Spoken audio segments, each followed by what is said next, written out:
আল্লাহ তাআলা কোরআনুল কারীমের 3 নম্বর পারার প্রথম নম্বর পৃষ্ঠা সূরাতুল বাকারার 254 নম্বর আয়াতের মধ্যে আল্লাহ তাআলা বলেন, ইয়া আইয়ুহাল্লাযীনা আমানু আনফিকু মিম্মা রাযাকনাকুম মিন ক্বাবলি আন ইয়াতিয়া ইয়াওম। আল্লাহ তাআলা বলেন, হে ঈমানদার, ইয়া আইয়ুহাল্লাযীনা আমানু, আল্লাহ তাআলা বলেন, হে ঈমানদার, আনফিকু মিম্মা রাযাকনাকুম, আমি আল্লাহ তোমাদেরকে যেই রিজিক দিয়েছি ওই রিজিকগুলো তোমরা খরচ করো। মিন ক্বাবলি আন ইয়াতিয়া ইয়াওমুন, এমন দিন আসার পূর্বে, লা বাইউন ফীহি ওয়ালা খুল্লাতুন ওয়ালা শাফাআ। আল্লাহ তাআলা বলেন, এমন দিন আসার পূর্বে তোমরা আমার দেওয়া রিজিকগুলো খরচ করো, যেই দিন কোনো ব্যবসা বাণিজ্য থাকবে না, ওয়ালা খুল্লাহ, এবং কোনো বন্ধুত্ব থাকবে না, ওয়ালা শাফাআ, এবং কোনো সুপারিশকারী থাকবে না। এমন দিন আসার পূর্বে তোমরা তোমাদের রিজিকগুলোকে খরচ করো। আল্লাহ তাআলা বলেন, ওয়াল কাফিরুনা হুমুল যালিমুন, আর যারা কাফের তারা হলো জালেম। যারা ঈমানওয়ালা তারা আল্লাহ পাকের দেওয়ার রিজিকগুলো আল্লাহ পাকের রাস্তায় খরচ করবে, আর যারা কাফের তারা আল্লাহ পাকের দেওয়া রিজিকগুলো আল্লাহ পাকের রাস্তায় খরচ করবে না। দান সদকা হলো এমন একটা জিনিস, দান সদকার কারণে আল্লাহ তাআলা বান্দাকে অনেক রোগ বিমারি থেকে হেফাজত করে। সুবহানাল্লাহ। এখন দান সদকার মধ্যে অনেকগুলো আকসাম আছে।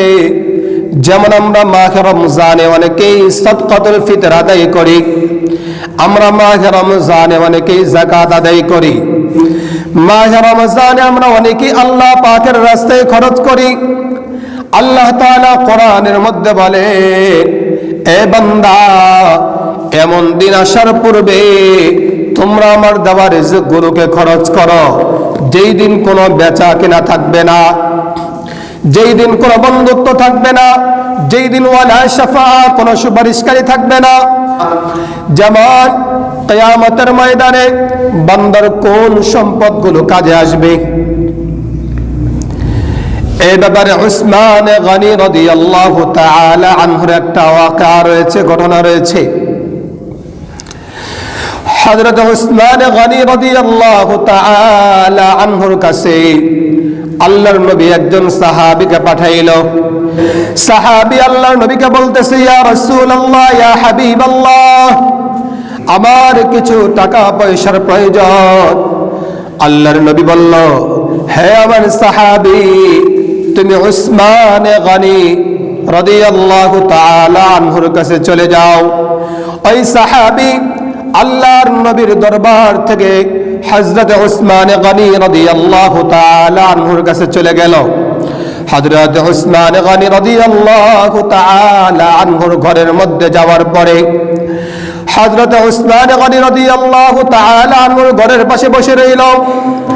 ওই সাহাবী ঘরের ভিতর থেকে আওয়াজ শুনতেছে, ঘরের বাহিরে ওই সাহাবী শুনতেছে, ঘরের ভিতরে একজন পুরুষ মহিলাকে শাসাইতেছে, ধমক দিতেছে, তুমি এই হারিকেন অথবা কুপির সলতা তুমি বাড়িয়ে দিলে কেন?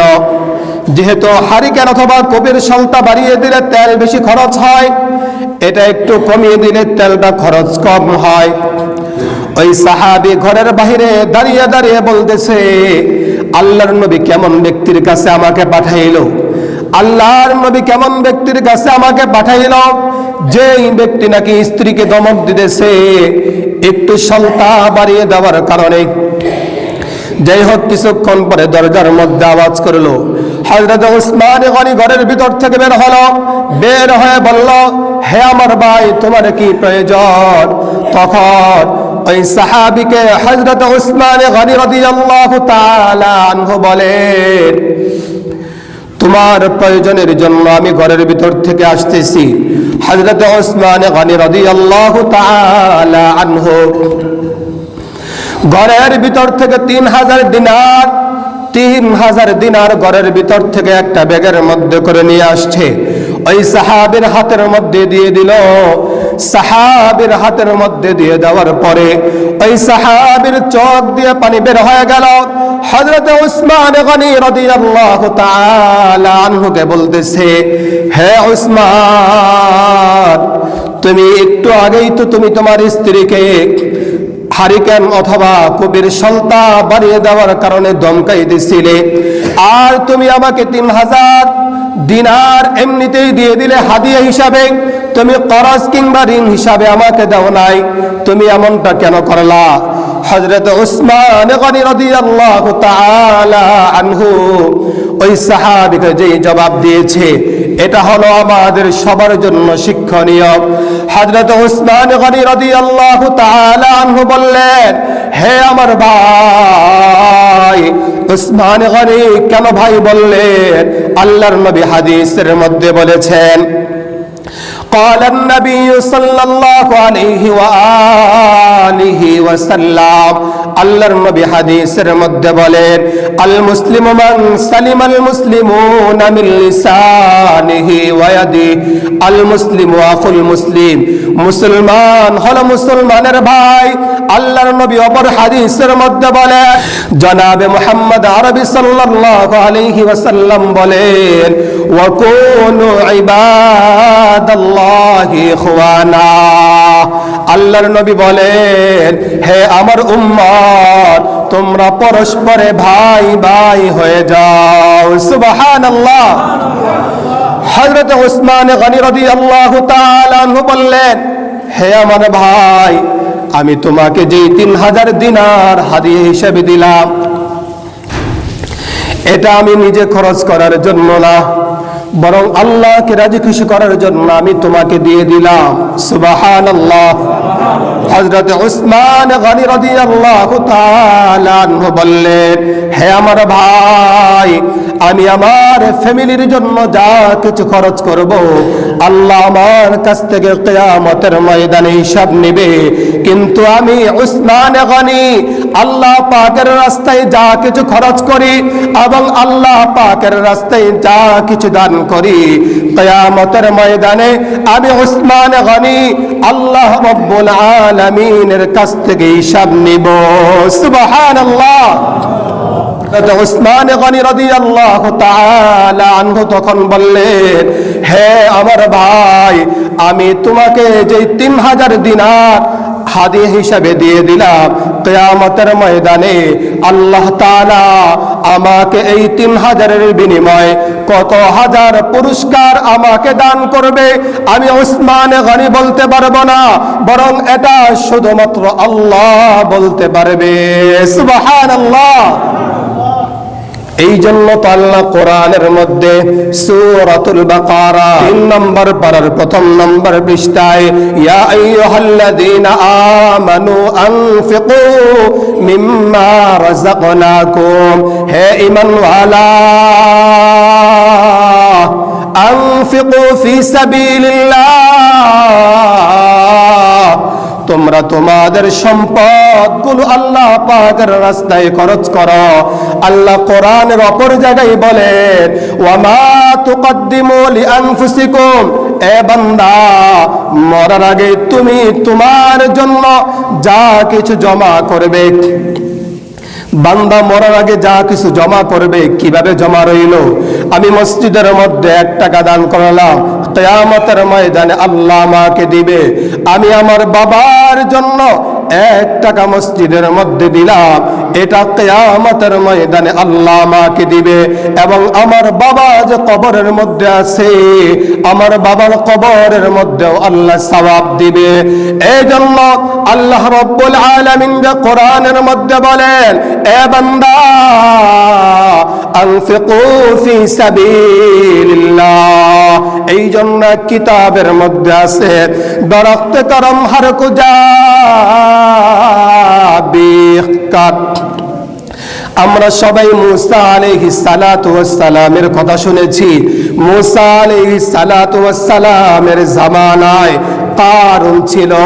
কিতাবের মধ্যে আছে মুসা আলাইহিস সালাম কারুন না নসিহত কর। মুসা আলাইহিস সালাম কারুনকে নসিহত করেছিল, আহসিন কামা আহসানাল্লাহু ইলাইক নাশানিদি আকিবাতাশ শানিদি।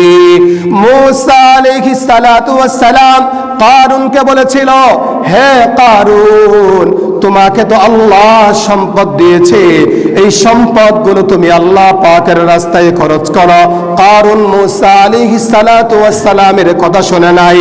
আহসিন কামা আহসানাল্লাহু ইলাইক নাশানিদি আকিবাতাশ শানিদি। কারুনের কি পরিণতি হয়েছে এটা আমাদের সকলের জানা আছে। কারুনকে আল্লাহ তাআলা সকল ধন সম্পদ সহ জমিনের মধ্যে দাফন করে দিয়েছিলেন। এই জন্য আল্লাহ তাআলা কোরআনের মধ্যে যে বলেন, এ আমার বান্দা, তোমরা তোমাদের সম্পদগুলো আল্লাহ পাকের রাস্তায় খরচ করো। আল্লাহর নবীর একটা হাদিস রয়েছে, ক্বালান নবী সাল্লাল্লাহু আলাইহি ওয়া আলিহি ওয়াসাল্লাম, আল্লাহর নবী জনাবে মুহাম্মদ আরবি সাল্লাল্লাহু আলাইহি ওয়াসাল্লাম বলেন, মান আতাহুল্লাহ, আল্লাহ যাকে মাল দান করেছে, ফালাম ইউআদ্দি যাকাতা, ওই মালের কারণে কোন বান্দা যদি যাকাত আদায় না করে, মুসিলা লাহু ইয়াউমাল কিয়ামাতি শুজাআ। আল্লাহর নবী হাদিসের মধ্যে বলেন, কিয়ামতের ময়দানে এই সম্পদগুলো দিয়ে এই বান্দার জন্য একটা অজগর সাপ বানানো হবে। নাউজুবিল্লাহ। বিলিহজিমাতাইহি, ওই অজগর সাপ আমাদের চোয়ালের মধ্যে দংশন করবে আর কামড় দিবে, আঘাত করবে। আর ওই অজগর সাপ বলবে, আনা কানজুকা আনা মালুকা, এ বান্দা, আমি হলাম তোমার মাল, তোমার সম্পদ। যেমন আজকাল আমাদের অনেকের ধন সম্পদ আছে, আমরা যাকাত আদায় করি না। আমাদের মা বোনদের স্বর্ণ আছে, রূপা আছে, কিন্তু যাকাত আদায় করে না। আমাদের অনেকের সম্পদ আছে, কোরবানি আদায় করে না। আমাদের অনেকের সম্পদ আছে, আল্লাহ পাকের রাস্তায় খরচ করে না। এই জন্য আমরা যারা 10 তলা বিল্ডিং এর মালিক, 5 তলা বিল্ডিং এর মালিক, 1 তলা বিল্ডিং এর মালিক, অথবা আমাদের কোটি টাকা সম্পদ, আমরা মনে করি এই সম্পদগুলো মনে হয় আমাদের। না না, আল্লাহ কোরআনের মধ্যে বলেন, ইন্নাল্লাহ ইশতারা মিনাল মুমিনিনা আনফুসাহুম ওয়া আমওয়ালাহুম বিআন্না লাহুমুল জান্নাহ। এ বান্দা, তোমাদের জান এবং তোমাদের মাল আমি আল্লাহ জান্নাতের বিনিময়ে ক্রয় করে নিয়েছি। সুবহানাল্লাহ।